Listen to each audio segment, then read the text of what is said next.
रोग निवारण की शक्ति शरीर में। परमात्मा ने शरीर को ऐसी मशीन के रूप में बनाया है। एक ऐसी मशीन है जो अपने शरीर को स्वयं रोग मुक्त कर लेती है। जब भी कोई नया रोग हो जाता है, वैसे तो एक्यूट डिजीज कहा जाता है, लेकिन जब कूड़ा कचरा फॉरेन मैटर शरीर में इकट्ठे होते हैं तो शरीर स्वयं उसकी सफाई करने लगता है।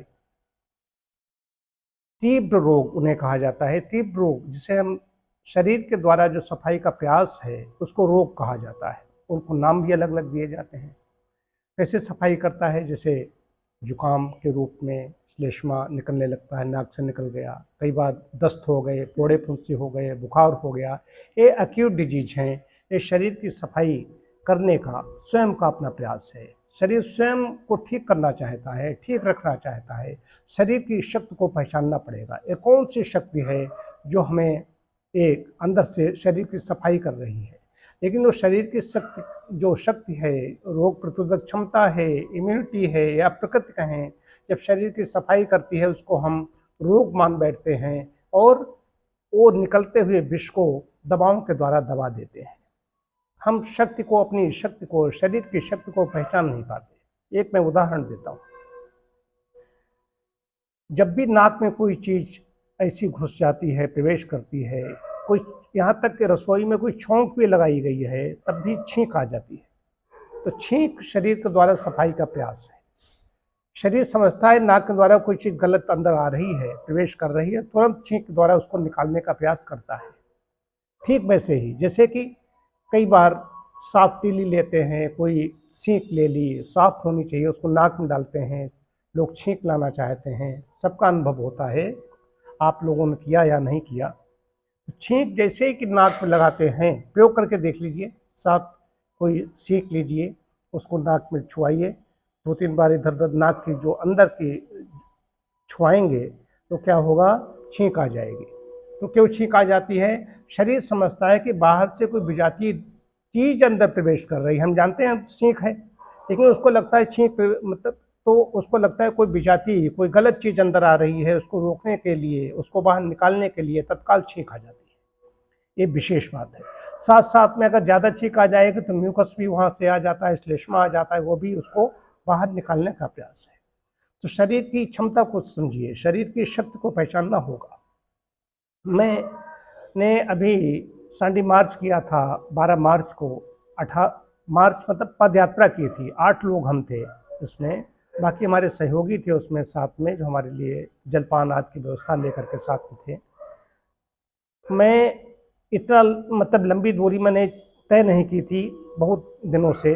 2-4 किलोमीटर से यहीं पर परिसर में ही टहलता था, कई कई महीने बाहर नहीं निकला। लेकिन 18 किलोमीटर की लंबी यात्रा, पद यात्रा, उसमें जूते से हमारे अंगूठे पर, अंगुली की, पैर की बीच वाली उंगली में, अंगूठे की तरफ से तीसरी वाली उंगली में उसका नाखून प्रभावित हुआ। उसमें एक तरीके से चोट लग गई, चलने से चोट लग गई, नाखून काला हो गया। और धीरे धीरे धीरे धीरे निकलते निकलते अब जाकर को नाखून निकल गया, नया पीछे से आ गया।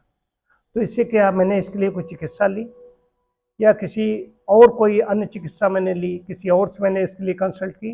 तो प्रकृति काम करती है, प्रकृति ने नया नाखून निकलाया और बिल्कुल जैसा पहले था वैसा ही अब होने जा रहा है। थोड़ी सी कमी रह गई उसमें। तो शरीर स्वयं अपने को ठीक करना चाहता है, ठीक रखना चाहता है। शरीर में कोई भी गलत चीज़ें फूट जाती है उसको निकालना चाहता है। हमें बस करना क्या है, उस चीज़ का अगर हमारे अंदर ज्ञान है कि जुकाम हो गया है तब मुझे क्या खाना चाहिए, बुखार हो गया तब क्या खाना चाहिए या नहीं खाना चाहिए। शरीर के अंदर ये भी हमें जानना होगा कि अंदर की आवाज़ जो है, प्रकृति की आवाज़ को सुनना पड़ेगा कि हमें भूख लगी है तो खाएं, बुखार है फिर भी व्यक्ति खा रहा है। क्यों खा रहे हो? बिना भूख के खा रहा है। जीभ में रखेगा तो स्वाद मिलेगा, लेकिन शरीर ग्रहण नहीं करना चाहता, भूख नहीं लग रही है, अंदर से इच्छा नहीं हो रही, फिर भी वो खाना चाहता है। उसके पीछे तो खाएगा तो क्या होगा? शरीर जो सफाई कर रहा था उसमें ये अन्न पहुँचे या कोई दवा पहुँचे, ये बाधा है, उसको पचाने में लग जाएगा। जो सफाई है अधूरी रह जाएगी। ठीक वैसे ही जैसे हम अपने घर की सफाई करते हैं और वहाँ पर कोई सफाई करते समय कोई गंदगी फैला देता है तो हम कितने उससे नाराज़ होते हैं। ठीक वैसे ही हमारे शरीर की सफाई हो रही है, तो शरीर की सफाई होने दें।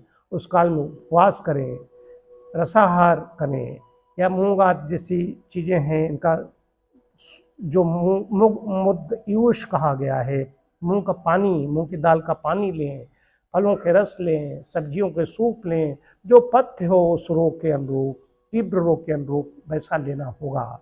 इसके लिए ज्ञान अर्जित करना होगा। पहले तो हम सब लोग जानते थे, क्यों संस्कृत से जुड़े थे, संस्कृत के जानकार थे। बाद में धीरे धीरे धीरे धीरे हम ऐसे संस्कृत से दूर होते चले गए। ये तो ऐसे ही साधारण बोलचाल में घर में माता पिता, दादा दादी, नाना नानी सब बताते रहते थे, हम उससे दूर हो गए। आज हर चीज़ के लिए हम क्लिनिक में दौड़ते हैं। ये बात ठीक नहीं है। ये सब चीज़ें हम अपने घर में रह करके, उपवास बहुत बड़ी चीज़ है। जब भी कोई नया रोग हो तो उपवास करें। फिर भी अगर कोई ज़्यादा समस्या है तो अपने चिकित्सक से अवश्य संपर्क करें।